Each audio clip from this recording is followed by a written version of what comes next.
Hello everyone, welcome to my channel. Today we are going to make this beautiful Pong game. It's not just a basic Pong game, but it has multiple levels also.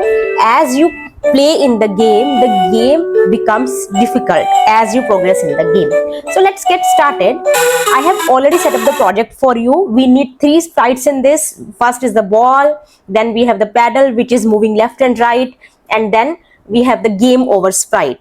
So I am intentionally hiding it, and now let's start writing the script of the ball. This is the script to move the ball. So move 10 steps if on edge bounce. It means the ball will keep moving forever, and when it touches the edge it will bounce back. That's it. And then I will connect it to the green flag, and also to make it more interesting, in the beginning we will make the ball pointing in some random direction in the beginning. For example, if you see, you can choose the direction from here. I will choose some number -60 to 0. Okay, so that balls always follow a different path every time I play the game. So pick random number from -60 to 0. Now we will write the script of the paddle. So let's make the paddle move. The y coordinate of the paddle is fixed. So set y to -90, and the x coordinate of the paddle will be decided by the mouse. So wherever my mouse goes, the paddle should also move there. So set x to this, and in the sensing block there is mouse x. So set x to mouse x and put this in the forever loop. And then obviously we will connect this to when green flag clicked. So wherever my mouse is going, the paddle is also moving there. The ball and the paddle are independently moving now. Now we have to write the logic. If the ball hits the paddle, it should bounce back. And also if ball touches the ground, then the game should be over. So from the control section, we will use this if block. If touching paddle, and then it should bounce back. So same logic, point in direction -60 to 0.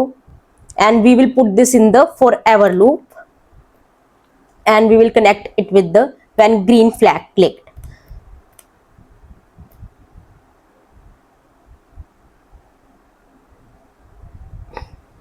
And now we have to check if the ball touches the ground, then the game should be over.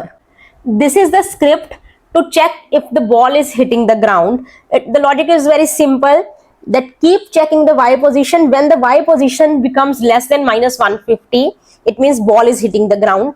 You may have to adjust this number a little bit, and then we will broadcast a message to tell the other sprite that okay, the game is over.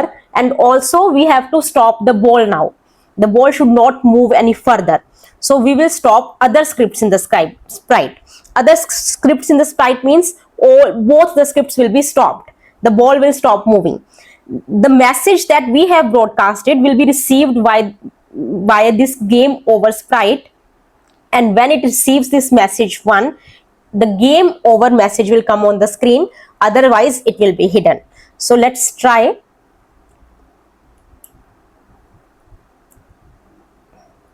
So it's working fine.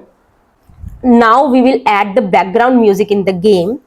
To add the background music, we can click on the stage area, and here you can choose any sound you like and put this in the forever loop and use the block play sound until done. And when your game is over, it means when I receive message 1, stop this music, stop other scripts in the sprite. Now we will add the score to the game. We have already created a variable score. Initially the score will be 0. Set score to 0. And every time ball touches the paddle, the score will be incremented. The score will change by 1.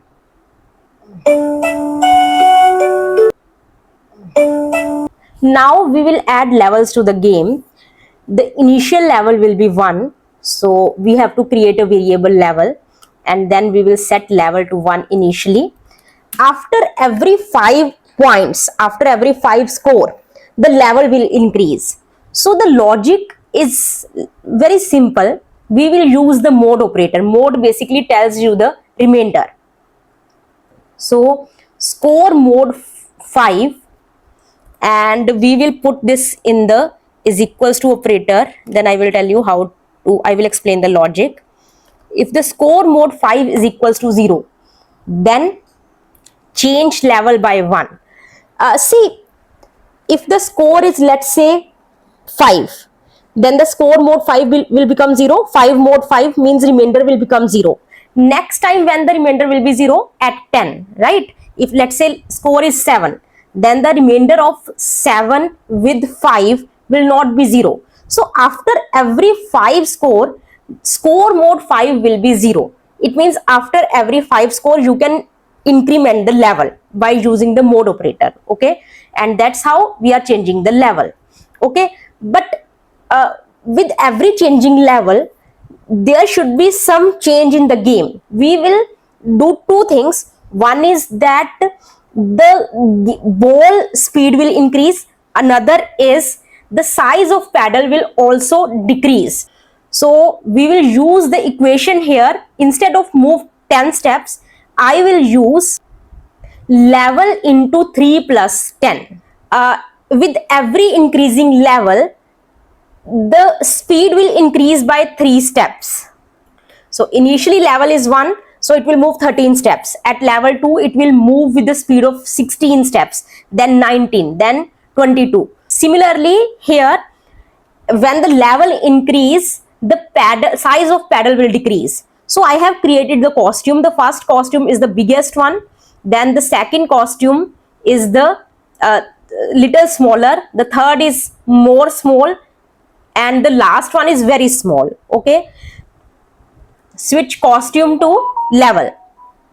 It means when the level is 1, the first one will be the costume. When the level is 2, this will be the costume. Also, with every level, the backdrop will also change, so that user also knows that he or she has crossed a level. So every time level is changing, we will change the backdrop. Change level by 1 and then next backdrop. Initially, we will set the backdrop to, switch backdrop to the first one, which is this space. Okay, you can choose as many backdrops as you want. So here I have used 6 backdrops. And also every time ball hits the paddle, we can change its costume or we can change its color. So if you see, the ball has total 5 colors. So we can switch costume to some random number. Now let's play the game.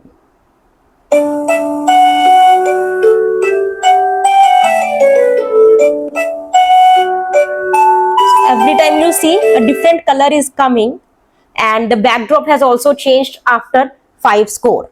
So that's it for this game. So I have a homework for you. Can you keep the track of best score till now? So try it out. Let me know if you need any help in the comment section. I would love to answer your queries. Thank you for watching the video. See you in the next video. Bye-bye.